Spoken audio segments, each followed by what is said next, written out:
NASA's satellite, we're told this thing was the size of a bus, coming crashing back to Earth. It was going to break up into several pieces. Reynolds, explain to me what we're seeing here. This possibly could be one of the pieces? It could be, but it could likely be anything else. Could be just another meteorite. Could be anything. Could be a little bit of, say, space dust. I mean, you have to remember the planet Earth is actually affected by 20,000 of these per year. We're not talking about debris from space junk. We're talking about meteorites. So, yeah, it could be just about anything up in the night sky. So we do know, NASA tells us, the thing did come crashing down. They gave us a window of time that it came, but we don't exactly know where the stuff might be right now. Exactly. And let's break this down into even a little bit of a smaller scale. You ever seen a ticker tape parade in New York? Ticker tape parade, all right. Okay, imagine a ticker tape parade where you have 26 little tiny pieces of paper. Instead of the tons they throw out the windows, 26 little tiny pieces they're throwing out over the Avenue of the Americas. Now let's make it even more confusing. Let's imagine those little pieces of paper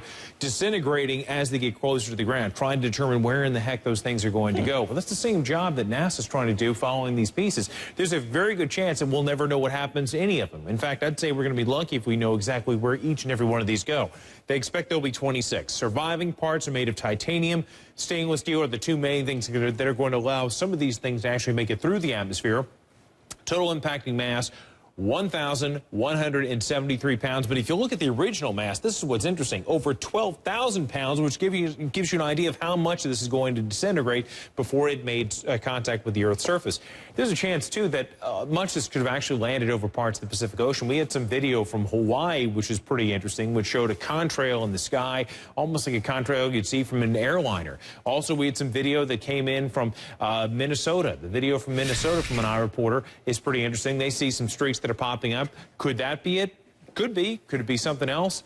Absolutely. So, again, you never know.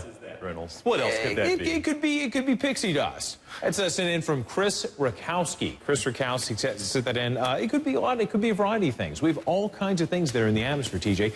Do I think it might be? Yes, I definitely think there's a chance.